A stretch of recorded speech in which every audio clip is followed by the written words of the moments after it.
ನಮಸ್ತೆ ನಮಸ್ತೆ sir. Sir, ತಮ್ಮ ಹೆಸರು ಹೇಳ್ಬಿಡಿ ಸರ್. ಸುಂದರೇಶ್ ಅಂತ ಸರ್. ಸುಂದರೇಶ್ ಅಂತ. ನಮ್ಮಲ್ಲಿ ಎಷ್ಟು ಗಿಡ ತೊಗೊಂಡಿದ್ದೀರಿ? KNRರಿಂದ ಬಾಳೆ ಗಿಡ ತೊಗೊಂಡಿದ್ದೀರಾ? ಬಾಳೆ ಗಿಡ 1100 ಪಚ್ಚಬಾಳೆ, 1100 ಏಲಕ್ಕಿ ಬಾಳೆ. ಏಲಕ್ಕಿ ತೊಗೊಂಡಿದ್ದೀರಾ? ಇಲ್ಲಿರೋದು ಪಚ್ಚಬಾಳೆ. ಇಲ್ಲಿ ಪಚ್ಚಬಾಳೆ. ಈ ಪಚ್ಚಬಾಳೆ ಲಕ್ಷಣಗಳು ನಾನು ನಿಮಗೆ ಹೇಳ್ಕೊಡ್ತೀನಿ. ಈಗ ನಾಟಿ ಮಾಡಿ 20 ದಿನ ಆಗದೆ ಅಂತ ಹೇಳ್ತಾ ಇದ್ದೀರಾ. ಸೊ 20 ದಿನದಲ್ಲಿ ನೀವು ಏನೇನು ಮಾಡಿದ್ರಿ ಸರ್ ಹೇಳಿ ಸರ್. ಈಗ ನೆಕ್ಸ್ಟು ಫಸ್ಟ್ ನಾಟಿ ಮಾಡ್ಬೇಕಾದ್ರೆ ಗೊಬ್ಬರ ಹಾಕಿದ್ರಾ? ಗೊಬ್ಬರ ಹಾಕ್ತು, ನಾಟಿ ಮಾಡಿದ್ರಿ. ನಾಟಿ ಮಾಡಾದ್ಮೇಲೆ ಏನು ಮಾಡಿದ್ರಿ ಹೇಳಿ? ನೆಕ್ಸ್ಟ್ ಅದಾದಿ 3 ದಿನಕ್ಕೆ ಒಂದು ಪೌಡ್ರ್ ತರ ಕೊಟ್ಟಿದ್ದು ಲಿಕ್ವಿಡ್ ಗೊಬ್ಬರ ಅದಕ್ಕೆ ಹಾಕಿದಿರಿ.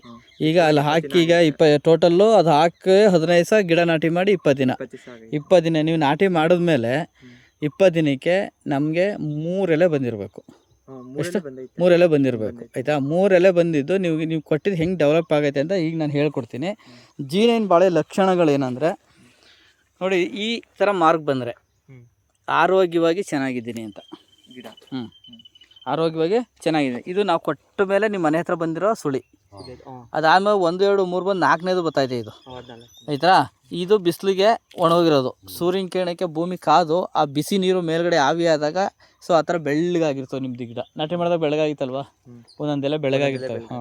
ಈ ಮಾರ್ಕ್ ಇದ್ದರೆ ನಿಮ್ಮ ಗಿಡ ಭಾರಿ ಚೆನ್ನಾಗದೆ ಅಂತ. ಮಾರ್ಕ್ ಬಂದಿಲ್ಲ ಅಂದರೆ ಅಲ್ಲಿ ಏನೋ ಸಮಸ್ಯೆ. ಈಗ ನೀವು ಹೊರಗಡೆ ಸಾಮಾನ್ಯ ಬಂದವ್ರು ಏನಂತಾರೆ, ಇದೇನು ಕೆಂಪು ಮಚ್ಚೆ ಇದಲ್ಲ, ಕೆಂಪು ಮಚ್ಚೆ ಇದೆಯಲ್ಲ ಅಂತಾರೆ. ನೀರು ಕಡಿಮೆ ಆಯಿತು. ಇಲ್ಲ, ಅದು ಆರೋಗ್ಯವಾಗಿ ಹೆಲ್ತಿಯಾಗಿದ್ದೀನಿ, ನನಗೇನೂ ಸಮಸ್ಯೆ ಇಲ್ಲ ಅಂತ ಮಾರ್ಕು. ಜೊತೆಗೆ G9 ಪಕ್ಕ ತಳಿ ಅಂತ ಅದು ನಮಗೆ. ನೋಡಿ, ಇದಾಗಿರೋದು ಇದು ಇಲ್ಲ ಇದೆ. ಇವು ಸ್ವಲ್ಪ ವೈಟ್ ಇರುತ್ತಲ್ಲ, ಬಿಸಿ ನೀರು ಕಾದೆ ಆವಿ ಆಗಿರ್ತದಲ್ಲ, ಹಂಗಾಗಿರುತ್ತೆ. ಇದು ಏನಂದ್ರೆ ಏನೂ ಸಮಸ್ಯೆ ಇರೋಲ್ಲ. ನೆಕ್ಸ್ಟ್ ನೋಡಿ, ಈ ತರಗಿದೆಯಲ್ಲ, ಇದೇನು ರೋಗ ಏನಲ್ಲ. ಇದು ನೀವು ಗಿಡ ತಗೊಳ್ಳೋ ಮಟ್ಟಾಗ ಕೈ ಟಚ್ ಆಯ್ತವೆ. ಹಿಂಗೆ ಟಚ್ ಆದಾಗ ಇದು ಇಲ್ಲಿ ಕಟ್ಟಾಗಿರುತ್ತೆ. ಬಿಸಿ ನೀರು ಯಾವಾಗ ಆವಿ ಆಯಿತು ಮೇಲ್ಗಡೆಗೆ ಇದು ಬರ್ನ್ ಆದಂಗೆ ಆಯಿತು. ಸೊ ರೋಗ ಅಲ್ಲ. ಇಲ್ಲಿ ನಾನು ಇದುವರೆಗೆ ನೋಡ್ದಂಗೆ ಯಾವುದೂ ರೋಗ ಇಲ್ಲ. ಇನ್ಮೇಲೆ ಮಣ್ಣನ್ನು ಜಾಸ್ತಿ ಯಾರಾಕಬೇಡಿ. ಮಣ್ಣು ಯಾರಾಕೋದಂದ್ರೆ ಬುಡಕ್ಕೆ ಮಣ್ಣು ಕೊಡಬೇಡಿ. ಮಣ್ಣು ಕೊಟ್ಟರೆ ಗಿಡ ಮೇಲೆ ಬರ್ತವೆ. ಕೊನೆ ಬಂದಮೇಲೆ ತಿರ್ಗಿ ಕವೆ ನೀವೇ ಕೊಡಬೇಕು. ಮಣ್ಣು ಕೊಟ್ಟವರು ನಾವೇ, ಕವೆ ಕೊಡೋರು ನಾವೇ, ಅಂದರೆ ಡಬಲ್ ಖರ್ಚು. ಸೊ ಅದಕ್ಕೆ ನೀವು ಮಣ್ಣನ್ನು ಯಾವುದೇ ಕಾರಣಕ್ಕೂ ಹಾರಿಸ್ಬಿಡಿ. ಈ ಕಳೆ ಎಲ್ಲ ಈಗ ರೋಟ್ರಿ ಹೊಡ್ತಿದ್ದೀರಲ್ಲ, ಇಲ್ಲಿಗೆ ಬೇಕಾದ್ರೆ ಏನಾದ್ರು ವ್ಯವಸಾಯ ಮಾಡ್ಕೊಳ್ಳಿ. ನೀವು ಬೇರೆ ಯಾವ್ದಾದ್ರು ಬೆಳೆ ಕುಂಬಳ ಗಿಂಬಳ ಏನಾದ್ರು ಹಾಕ್ಕೊಳ್ಳಿ. ಹಾಕೋದಿದ್ರೆ ಈಗ ನಮ್ಗೆ ಮೇಜರ್ ಏನಂದರೆ, ಈ ಗಿಡದಿಂದ ಇಷ್ಟಾಗಲ ಕಳೆ ಇಲ್ಲದ ಸಾಕು. ಅಷ್ಟಾಗಲ ಇಲ್ಲಿರಲಿ ಕಳೆ. ಇದು ಕಳೆ ಇದ್ದರೆ ಏನು ಬೆನಿಫಿಟ್ಟು, ಇಲ್ಲದೇ ಇದ್ರೆ ಏನು ಬೆನಿಫಿಟ್ ಅಂದರೆ, ಕಳೆ ಇದ್ದರೆ ಸೂಕ್ಷ್ಮಾಣುಜೀವಿಗಳು, ಹುಳುಗಳು ಆಹಾರವನ್ನು ಅಲ್ಲಿ ತಿಂತವೆ. ಇವು ರೋಟ್ರಿ ಎಲ್ಲ ಹೊಡ್ಸ್ಬಿಟ್ರೆ ಊಟ ಬೇಕಲ್ಲ, ಅವೇನು ಮಾಡ್ತಾವೆ, ಬಾಳೆ ಎಲೆ ತಿನ್ನೋ ಶುರು ಮಾಡ್ತವೆ. ಸೊ ಈಗ ಕಳೆ ಇರಬೇಕು. ಎಷ್ಟಿರಬೇಕು? ಒಂದು ಮಿನಿಮಮ್ ಆಗಿರಬೇಕು. ಈಗ ನೀವೇನು ಮಾಡಿ ಅಂದರೆ, ಇಷ್ಟು ಅಗಲದಲ್ಲಿ ಮಾತ್ರ ತೆಗೆಸ್ಕೊಳ್ಳಿ. ಇಲ್ಲಿ ಇದ್ರೂ ಪರವಾಗಿಲ್ಲ, ತಲೆ ಕೆಡ್ಸ್ಕೊಳಕ್ಕೆ ಹೋಗ್ಬೇಡಿ. ಮಣ್ಣು ಮಾತ್ರ ಯಾವುದೇ ಕಾರಣಕ್ಕೆ ಕೊಡಬೇಡಿ.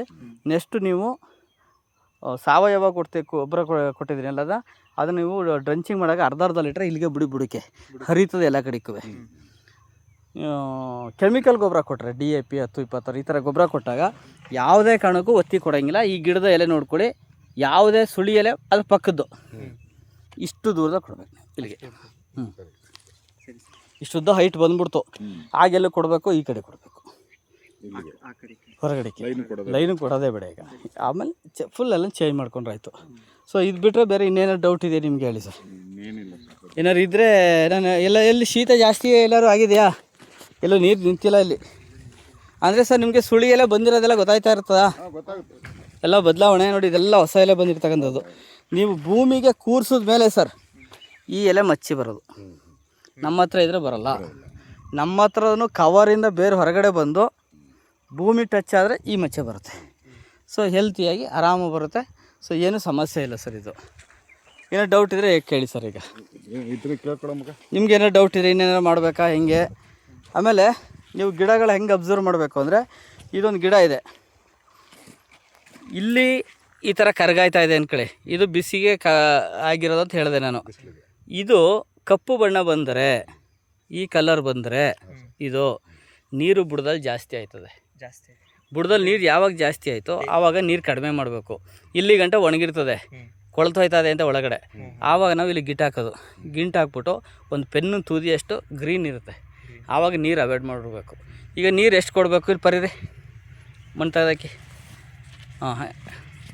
ಹಾಂ ಸಾಕು, ಇರಿ ಒಂಚೂರು ಹೇಳಿ, ಇನ್ನೊಂಚೂರು ಮೇಲ್ ಮಣ್ಣು ಹೋಗಲಿ.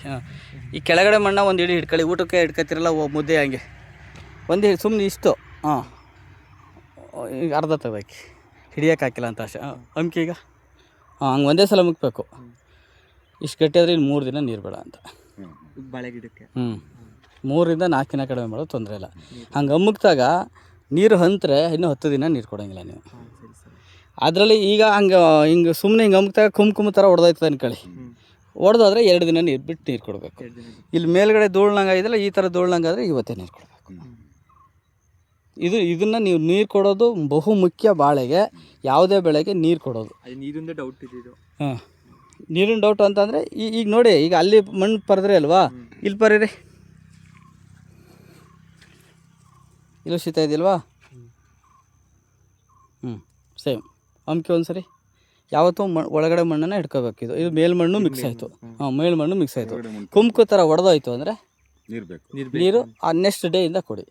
ಧೂಳ್ನಂಗಿದ್ರೆ ಇವತ್ತೇ ಕೊಡಿ. ಅದಾದಮೇಲೆ ಇದ್ರದ್ದು ಸಮಸ್ಯೆ ಇದೇನಂದರೆ ಗಿಡದ್ದು, ಇಲ್ಲಿ ನೋಡಿ, ಯಾಕೆ ನಾವು ದೂರ ಕೊಡಿ ಅಂತ ಹೇಳ್ತೀವಿ ಅಂದರೆ, ಈ ಸುಳಿ ಎಲೆ ಪಕ್ಕದೆಲೆ ಇರ್ತಲ್ಲ, ಇದ್ರ ತುದಿ ಎಷ್ಟು ದೂರ ಇರ್ತದೆ ಇಷ್ಟು ದೂರದಲ್ಲಿ ಬೇರು ಬಂದಿರ್ತದೆ. ಅಷ್ಟು ಆಗಲೇ ಅದು ಬೇರೆ ಎಣ್ಣೆಗೆ ಸ್ಟಾರ್ಟ್ ಆಗಿರುತ್ತೆ. ಖಂಡಿತ. ಇದು ನಿಂತಿದೆಯಲ್ಲ, ಇನ್ಯಾರ್ದಲ್ಲಿ ಸುತ್ತ ಬಂದಿರ್ತದೆ, ಸುತ್ತ ಬೇರೆ ಇರ್ತದೆ. ಸೊ ನೆಕ್ಸ್ಟು ಈ 2 ತಿಂಗಳಾಯಿತು 3ನೇ ತಿಂಗಳಾದಾಗ ಇಲ್ಲಿ ಗಂಟೆ ಬೆಳೆದಿರ್ತದೆ, ಬೇರೆ ಇಲ್ಲಿರ್ತವೆ. ಆವಾಗ ಗೊಬ್ಬರನೆಲ್ಲ ಕೊಡಬೇಕು. ನಾವೇನು ಮಾಡ್ತೀವಿ, ಬಡ್ಡೆ ಕೊಡ್ತೀವಿ. ಅದಕ್ಕೆ ಮಕ್ಕಳು ಜಾಸ್ತಿ ಬರ್ತಾರೆ, ಮರಿಗಳು ಜಾಸ್ತಿ ಬರ್ತಾವಲ್ಲ, ಅದಕ್ಕೆ ಜಾಸ್ತಿ ಬರ್ತದೆ. ಈಗ ತೆಂಗಿಗೂ ಅಷ್ಟೇ. ಈಗ ನೀವು ತೆಂಗಿಗೆ ಏನು ಅನ್ಕೊಂಡಿದ್ರಿ ಹೇಳಿ? ತೆಂಗುದು ಉಳುದು ಸಮಸ್ಯೆ ಜಾಸ್ತಿ. 10 ಗಿಡ ಹೋಗ್ಬಿಡ್ತು. ರೂಟ್ ಟ್ಯಾಪ್ ಅಂತ ಬರುತ್ತೆ, ಒಂದು ಬಾಕ್ಸ್, ಅದು ನಂದು ಇಡಿಸಿ ಆದರೂ ಹೋಯ್ತಾ ಅಲ್ವಾ. ನೋಡಿ, ಇದು ತೆಂಗಿಂದು, ಇದು ಹಾಂ, ಈಗ ಅದನ್ನೇ ಹೇಳಕ್ಕೆ ಬಂದೆ. ಇದು ನಾನು ಪ್ರೌಢ ವ್ಯವಸ್ಥೆಗೆ ಬಂದಿದ್ದೀನಿ. ನನಗೆ ಡೆಲಿವರಿ ಟೈಮು, ನನಗೀಗ ಕೆಲವೊಂದು ಪೋಷಕಾಂಶಗಳು ಬೇಕು ಅಂತ ಕೇಳ್ತಾರೆ. ಇದು ಪ್ರಕೃತಿ ದತ್ತವಾಗಿ ಏನಿದೆಯೋ ಅದನ್ನು ತಗೊಬಿಟ್ಟಿದೆ ಸರ್. ಈಗ ಆಲ್ರೆಡಿ ಪ್ರಕೃತಿ ದತ್ತವಾಗಿರೋದು ಎಲ್ಲ ತಗೊಬಿಟ್ಟು ನೋಡಿ, ನಿಮಗೆ ಮ್ಯಾಕ್ಸಿಮಮ್ ಟಾಪಲ್ಲಿ ಗರಿ ಒಣಗಲ್ಲ, ಮೇಲ್ಗಡೆ ಸುಳಿಗಳು, ಕೆಳಗಡೆ ಮಾತ್ರ. ಎಲ್ಲಿಂದ ಹೊಂಬಾಳೆ ಸ್ಟಾರ್ಟ್ ಆಗುತ್ತೆ ಅಲ್ಲಿಂದ ಒಂದು ಗರಿ ಮೇಲೆ ಒಂದು ಗರಿ ಕೆಳಗಡೆಯಿಂದ ಶುರು ಆಗ್ಬಿಡ್ತಾವೆ ನೋಡಿ. ಇದು ಈಗ ನಿಮಗೆ ಕೆಲವೊಂದು ಗೊಬ್ಬರಗಳು ಕೇಳ್ತಾ ಇದೆ ಸರ್. ಇದಕ್ಕೆ ನೀವು ಕೆಮಿಕಲ್ ಗೊಬ್ಬರ ಕೊಡೋದಾದರೆ ಅಮೋನಿಯಂ ಸಲ್ಫೇಟು, ಪೊಟ್ಯಾಶು ಮತ್ತು DAP. ಅದು ಮಿನಿಮಮ್ ಅಂದರೆ 3 kg ನಾನು ಎಲ್ಲ ಸೇರಿ. ಇಲ್ಲಾಂದ್ರೆ ನಾವು ಲಿಕ್ವಿಡ್ ಕೊಡ್ತೀವಿ, ಸಾವಯವದ್ದು 5 ಲೀಟ್ರ್ ಬಿಡಿ. 5 ಲೀಟ್ರ್ ಗಿಡ ಸುತ್ತ ಬಿಡೋವಂಥದ್ದು. 5 ಲೀಟ್ರ್ ಬಿಟ್ರೆ ಸಾಕು. ಎಲ್ಲ ಹೊಂಬಾಳೆ ಎಲ್ಲ ಸ್ಟಾರ್ಟ್ ಆಗಿದೆಯಲ್ಲ ಇದು. ಹಾಂ, 5 ಲೀಟ್ರ್ ಬಿಟ್ರೆ ಸರ್ ತುಂಬ ಅದ್ಭುತವಾಗಿರುತ್ತೆ. ಈಗ ನೀವು ಇಲ್ಲಿ ಉಳುಮೆ ಮಾಡಿದಾಗ ಬೇರೆ ಸಿಗ್ತಾ ಇದು ನೋಡಿ, ನಿಮ್ಗೆ ಐಡಿಯಾ ಇದೆಯಾ ಏನೋ ಗೊತ್ತಿಲ್ಲ. ಏನು ಯಾರದವರೆಗೆ ಬೇರೆ ಐತೆ. ಹಾಂ, ಅಷ್ಟು ಬೇರೆ. ನಾವೇನು ಅನ್ಕೊಂಡಿವಿ, ಗೊಬ್ಬರ ಎಲ್ಲ ಕೊಡ್ತೀವಿ, ಬಡ್ಡೆ ಕೊಡ್ತೀವಿ. ಕೊಡ್ಬೇಕಾದ್ರೆ ಆ್ಯಕ್ಚುಲಿ ದೂರಕ್ಕೆ ನೀವು ಬಾಳೆ ಕೊಟ್ಬಿಟ್ರೆ ಪೂರ್ತಿ ತೆಂಗು ಎಳ್ಕೊಳತ್ತೆ ಸರ್. ನೀವು ಎಷ್ಟು ಕೊಡ್ತೀರಾ ಅದೆಲ್ಲನೂ ಒಳ್ಳೆ ಮೊಸಳೆ ಥರ ಹಸ್ಕೊಂಡು ರೆಡಿ ಇದೆ ಊಟ ತಗೊಳ್ಳೋಕ್ಕೆ, ಕಾಯ್ತಾ ಇರುತ್ತೆ ಮೊಸಳೆ. ಬಿಟ್ರಿ ಯಾವ್ದಾದ್ರು ಪ್ರಾಣಿ ಸಿಕ್ಕರೆ ಬಕ್ಕಂದ ಇಟ್ಕೊಳತ್ತೆ. ಹಂಗೆ ಇದು ತೆಂಗು ಇಮ್ಮಿಡಿಯೇಟಾಗಿ ಎಳ್ಕೊಳತ್ತೆ. 120 ಗಿಡಕ್ಕೆ ಎಷ್ಟು ಬೇಕು ಸರ್? ಅದು ಡಿವೈಡ್ ಮಾಡ್ಕೊಡ್ತೀನಿ ಎಷ್ಟಾಗುತ್ತೆ ಅಂತೇಳಿ. ಈ ಗಿಡನ ನೋಡಿ ಸುತ್ತ ಮಣ್ಣು ಬಿಡಿಸ್ಕೊಳ್ಳಿ, ಗಾಳಿ ಆಡಂಗೆ ಮಾಡಿ ಬರುತ್ತೆ ನೋಡಿ. ಇದು ರೌಂಡ್ಗಾಗಿದೆಯಲ್ಲ, ಇದು ಸುತ್ತ ಗಾಳಿ ಆಡಂಗೆ ಮಾಡ್ಕೋಬೇಕು, ಆವಾಗ ಕಣ್ಣು ಬರ್ತದೆ. ಒಂಚೂರು ಮಣ್ಣು ಬಿಡಿಸಿ ಇಂಥವಕ್ಕೆ ಲೈಟಾಗಿ. ಇಂಥವು ಹಂಗೆ ಮಾಡ್ಕೊಳ್ಳಿ, ಚೆನ್ನಾಗಿ ಬರ್ತದೆ. ಇದು ಕುತ್ತಿಗೆಯವರು ಮುಚ್ಕೊಂಡಿದೆಯಲ್ವಾ, ಮಣ್ಣು ಬಿಡಿಸ್ಬೇಕು ಅದನ್ನು. ಈ ಮಣ್ಣನ್ನ ಫುಲ್ಲು ಫ್ರೀ ಮಾಡಿಸ್ಬೇಕು. ಇರಲಿ ಯಾವ ಆಯ್ತವೆ. ಹಾಗೆ ಮಣ್ಣು ಬಿಡಿಸ್ಬಿಟ್ರೆ ನೋಡಿ, ಅದು ಸೆಕೆ ಎತ್ಕೊಂಡಂಗಾಗಿಲ್ವ ಅಲ್ಲಿ, ಆ ಗಿಡಕ್ಕೆ ಫುಲ್ ಬೇವ್ತಂಗಾಗಿದೆ ಅದು. ಈಗ ಅದು ನಮ್ಗೆ ಈ ಹಗದಿಂದ ಹೊರಗಡೆ ತೆಗೆದುಬಿಟ್ಟಂಗಾಗಿರ್ತದೆ. ಇದು ಬರುತ್ತೆ ಈಗ ಅಷ್ಟೇ. ಅದು ಇಲ್ಲಿ ಬರ್ತಾರಲ್ಲ ಜನಗಳು, ಯಾರು ನೋಡಿದಾಗ ಅದು ಆದಂಗೆ ಅದೇ ಇದು ಹಿಂಗೆ ಅಂತ ಹೇಳ್ತಾರೆ. ತಲೆ ಕೆಡ್ಸ್ಕೊಳಕ್ಕೆ ಹೋಗ್ಬೇಡಿ. ನಿಮ್ಗೇನೇ ಡೌಟ್ ಇದ್ರೂ ನನಗೆ ಫೋಟೋ ಕಳಿಸಿ. ಹಾಂ, ನೋಡಿ, ಇದು ಎತ್ತರವಾಗಿರೋ ಜಾಗದಲ್ಲಿದೆ, ಗಾಳಿ ಚೆನ್ನಾಗಿ ಆಡ್ತದೆ, ನೀರು ಕಡಿಮೆ ಚೆನ್ನಾಗಿ ಬರ್ತದೆ. ಅಂದರೆ ಬಾಳೆಗೆ ನೀರನ್ನು ಹಿತವಾಗಿ ಮಿತವಾಗಿ ಕೊಡಬೇಕು. ಬಾಳೆ ಅಂದ ತಕ್ಷಣ ನಿಮ್ಮ ಮೈಂಡಲ್ಲಿ ನೀರು ಕೊಡಬೇಕು ಅಂತದೆ. ಆ ನೀರನ್ನು ಸ್ವಲ್ಪ ಕಂಟ್ರೋಲ್. ಇಲ್ಲಿ ಮಿಸ್ಟೇಕ್ ಆಗ್ಲಾಗೆ ಇಲ್ಲಿ ಸುಳಿ ನೋಡಿ ಹಿಂಗಾಗಿದೆ. ಅಲ್ಲಿ ಹೇಳಿದ್ನಲ್ಲ ನಾನು, ಕಪ್ಪಾಗೈತೆ. ಕಪ್ಪಾಗೈತೆ ಅಂತ. ಇದನ್ನು ಹೆಂಗೆ ಟೆಸ್ಟ್ ಮಾಡೋದು ಅಂತಂದರೆ, ಇಲ್ಲಿ ಗಿಂಟ ಹಾಕಿಲಿ, ಇಲ್ಲಿ ಸ್ವಲ್ಪ ಸುಳಿನೇ ಬತ್ತ, ಇದು ಚೆನ್ನಾಗಿದ್ರೆ ಬರ್ತದೆ ಅಂತ. ಆವಾಗ ಇಲ್ಲಿ ಗಾಳಿ ಆಡಂಗೆ ಮಾಡಬೇಕು. ನೋಡಿ, ಇಲ್ಲಿ ಚೆನ್ನಾಗಿಲ್ವ ಇದು? ಚೆನ್ನಾಗೈತೆ. ಹಾಂ, ಒಳಗಡೆ ಇಷ್ಟು ಕಿತ್ತು ನೋಡಬೇಕು. ಇದು ಆಗಿಲ್ಲ, ಇನ್ನೊಂಚೂರು ಕೆಳಗಡೆ ಕಟ್ ಮಾಡ್ತೀವಿ. ಒಂಚೂರು ಕಟ್ ಮಾಡ್ಕೊಂಡು ಹೋಗೋದು. ಎಷ್ಟು ಇಂಚ್ ಅದೆಲ್ಲ ನೋಡೋದು. ಇಲ್ಲ ಪೂರ್ತಿ ಹೋಗಿದ್ರು ಹೋಗ್ಬೋದು. ಇದು ನೋಡಿ, ಸುಳಿ ಹೋಯ್ತಿದ್ದು, ಹೋಯ್ತು, ಬರ್ತದೆ. ಇದು ನಾಳೆ ಎಷ್ಟೊತ್ತಿಗೆ 1 ಇಂಚ್ ಬರ್ತದೆ. ಅದು ಯಾವುದೇ ಕಾರಣಕ್ಕೆ ಹೋಗಲ್ಲ. ಅದು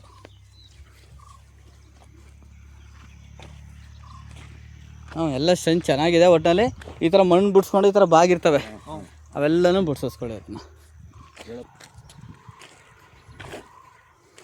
ನೋಡಿ ಇದು ಭಾರಿ ಫುಲ್ ಫ್ರೀ ಇರಲಾಗಿ, ಫುಲ್ ಫ್ರೀ ಇದೆ. ಗಾಳಿ ಕಳೆ ಗಿಡ ಏನಿಲ್ಲ, ಆರಾಮಾಗಿದೆ, ಬರ್ತದಿದೆ.